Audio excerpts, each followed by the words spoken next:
Hi friends, it's Gwen. Welcome back to my channel. Today I'm here to explain how and why I read 11 books in 11 days, and you can too. So back in December, I read 11 books in 11 days starting on the 1st of December.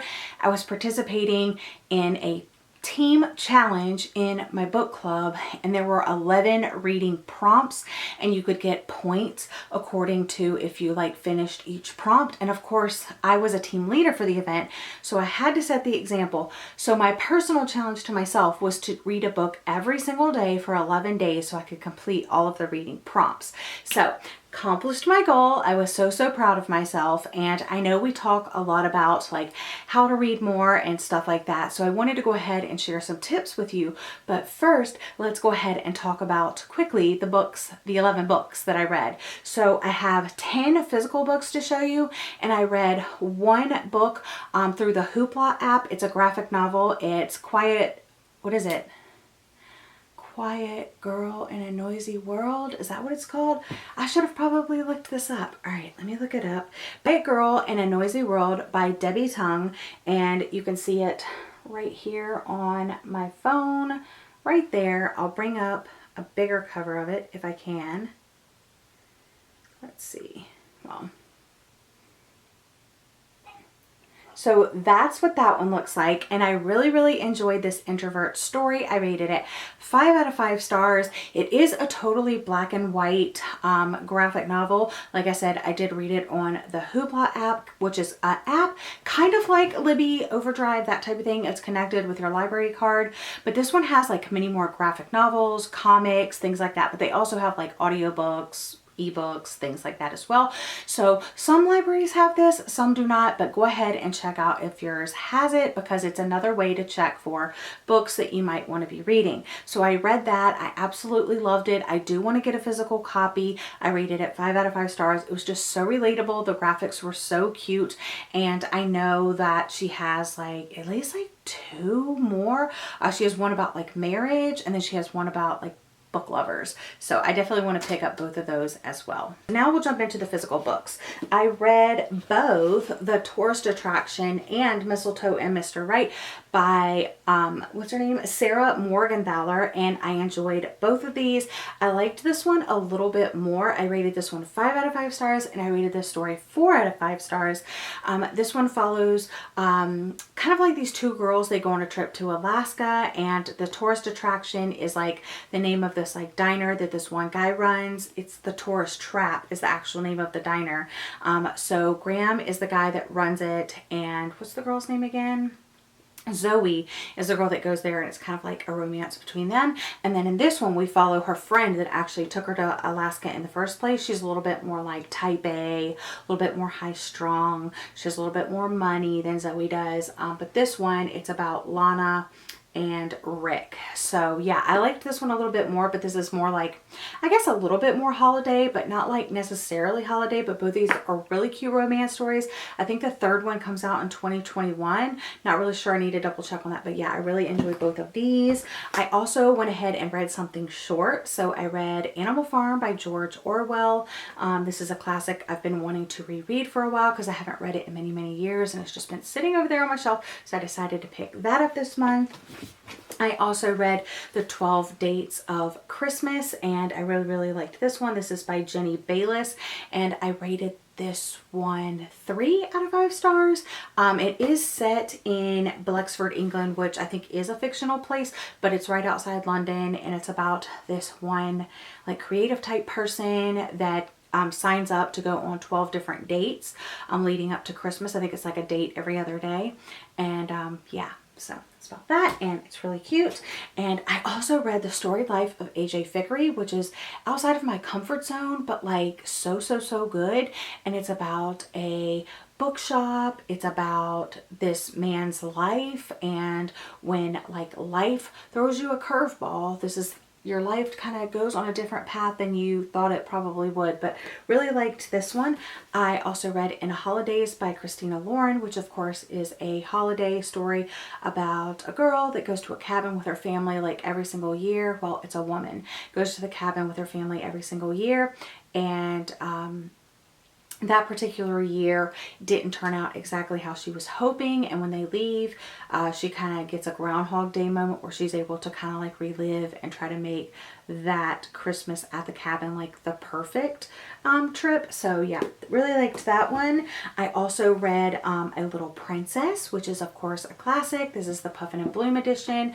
Really liked the story. I was on the fence whether to rate it like 3 or 4, but I could see myself rereading this, and so that's why I gave it a 4 stars. It was just a really short, classic, really cute story about a girl that has an amazing imagination, and I really enjoyed it.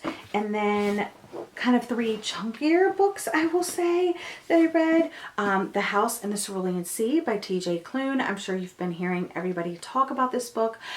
It's about a man that works for he's a caseworker in the department in charge of magical youth, and he goes to this house on the Cerulean Sea, and he's doing a job, like a secret kind of job, where he's seeing if the kids that live in this like orphanage type house are safe and everything's on the up and up type thing. I also read, of course, something that I was really anticipating in 2020, and that is One by One by Ruth Ware. I read this, so that was good. And then I also read something that someone else like had recommended to me. I've seen it recommended by a couple of different people. A little outside of my comfort zone because I don't usually like cop detective type thrillers. But this one is Long Bright River by Liz Moore, and I rated this one 3 out of 5 stars because, like, I don't know, it just felt very one note to me, and I wasn't particularly drawn into any of the characters, and I wasn't really like on the edge of my seat or anything. And I don't know, it wasn't my cup of tea necessarily, but I still thought it was like a good average story. So I rated this one 3 out of 5 stars. So those are the 11 books that I read. Like I said, I read a book a day. And when you look at something like that, that may seem intimidating. It's almost 500 pages. It's it's exactly 480 pages, at least in the copy that I read. But now we're going to jump into some tips to help you read more if that's what you're looking to do. Start off, I want to say that Jacqueline and I did a whole entire podcast episode talking about how to read more, and I think it's like how to read more during the academic year, because that was a specific question that we got. But you can use those tips for any time of year. So anyway, if you're looking how to read more, we give a whole bunch more tips in that episode. So I will link that episode in the description box of this video, but just hop over to our podcast, go ahead and subscribe to us, go ahead and favorite it so you don't miss any episodes. We have a lot of fun stuff coming out this year. All right, so to jump into my specific tips, these are specifically like for like readathons, challenges, like in my case, I was doing a team challenge in my book club, so I'm not just reading for me. I was reading to gain points for my team, trying to compete against other people. If you're in like a team challenge or readathon where you're trying to read a lot, or I don't know, you're doing something like that and you really want to read more, because usually I don't like pressure myself to read like a book a day. I don't really want to like force myself to read anything or like have to read fast. I like to take my time and make it fun. These are tips if you're really trying to like get through those books, like if you're coming up onto your Goodreads reading challenge, or like I said, you're in a team event or something like that. Okay, so tip number 1 is audiobooks. Guys, I cannot explain how much audiobooks literally changed my life with reading. I've always been recommended audiobooks, like these are the best audiobooks, check these out, and I cannot drive and listen to an audiobook, walk and listen to an audiobook, anything. Like I just can't do just an audiobook. Like I can't do it. But what I can do, and that has really like sped up my reading, is I will read the physical book and listen to the audio, because I can start like at the normal speed when you're trying it, and then as you're reading, I try to match the speed of the audiobook with the speed that I naturally read. And I do it like that for a little bit until I get into the story. And then I try to bump it up just just a little bit more. And if I do that, my eyes are able to track along with what I'm reading, but also it forces me not to reread sentences, reread paragraphs, go back, get distracted. Like I'm 100% in it because my audiobook is going. And so if I like if I'm here and then all of a sudden I want to go back to something up here, like I would have to reach over, stop my audiobook, and then go so that's not a fast way to do it. A fast way to do it is turn your audiobook up to the speed that you're reading, like figure out what that is, and the different narrations, the different audiobook services, there's going to be different factors. Start at the normal speed, start reading, and then kind of slowly increase it till you can like have the audiobook bumped up to your normal reading speed. Maybe that is the 1 times speed. Maybe it's 2 times speed. Maybe it's 2.5. Maybe it's 1.3, like whatever. And different audiobook services definitely do have different speeds that they allow. So you have to find a service that works for you.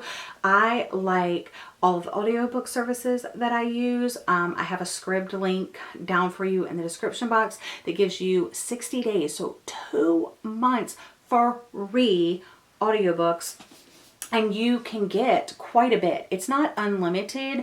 The backlist titles are more readily available, and the newer releases you could probably get like maybe 2 or 3. It just all depends, but it always lets you know like, okay, you can't get any more right now, but on this day you can get more. These will be available to you.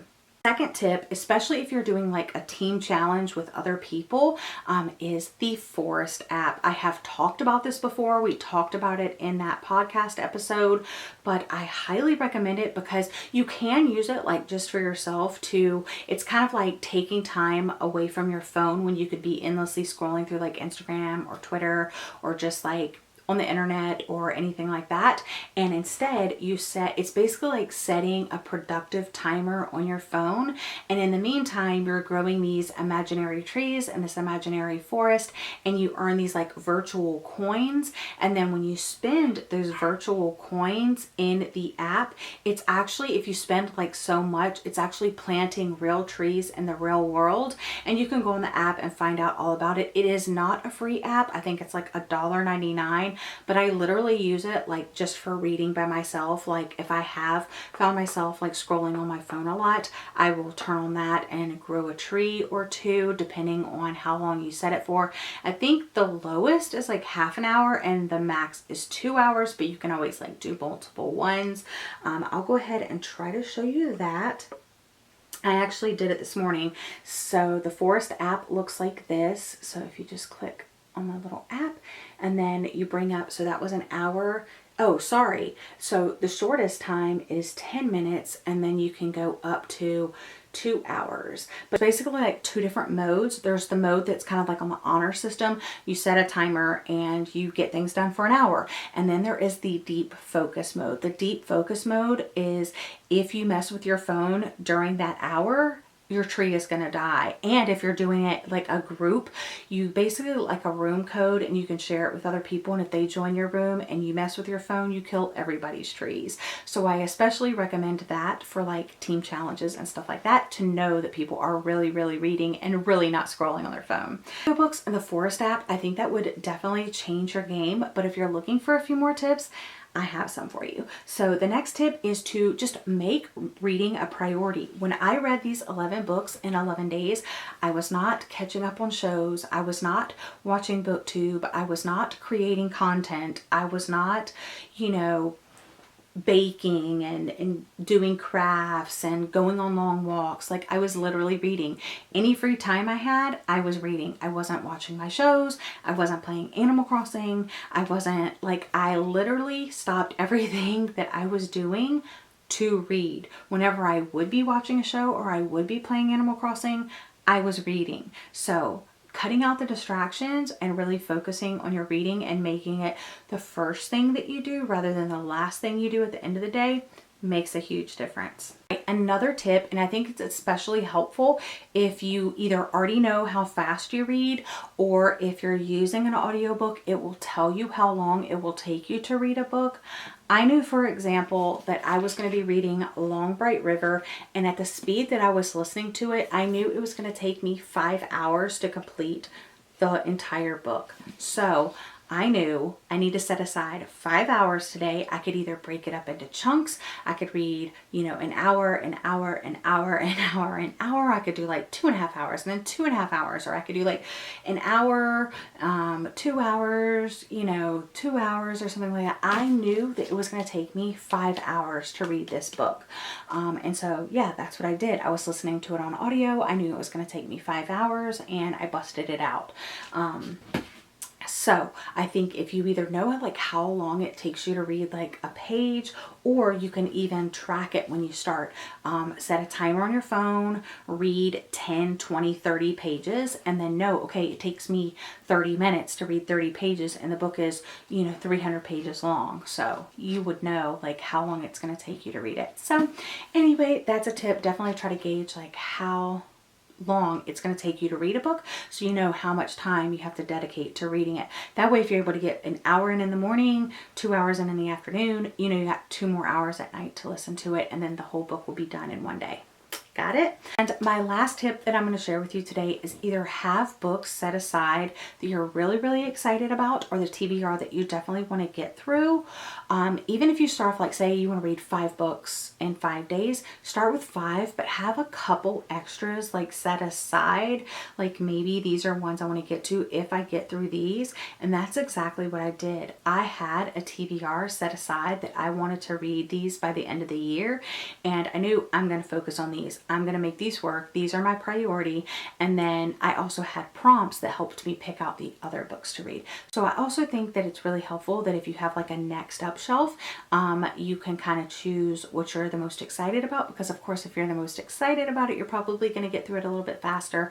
But also, like if you have those backup books that you're really excited about, great option. Another idea, if you're having a hard time like what to choose, like maybe have a TBR jar, and you could either put in titles of books, or you could have prompts that help you pick a book, like the shortest book on my bookshelf, or a classic, or a book I've been meaning to get to, or something that I'm the most excited about, a book that starts with G, or like literally whatever. But just definitely don't spend your time trying to figure out what am I going to read next, because you're just wasting time when you could already just be picking up that next book and reading. So those are my tips that I'm going to share with you today. Like I said, Jacqueline and I shared a lot more options for how to read more during the academic or any time of year. And I think it was our second episode that we shared that. So it's been a while, and it was a great episode though. So I highly recommend you check it out. Don't forget, it will be in the description box down below. Also, don't forget to check out the Forest app. It is life-changing. And guys, trust me on the audiobooks thing, even if like you don't necessarily like the narrator, you can turn down the volume that you can kind of sort of hear them in the background. It's just the pacing. The pacing is the best. But yeah, that's all for today's video. Thank you so much for joining me. I hope you're all having a lovely day or night, and I'll see you guys again soon. Bye!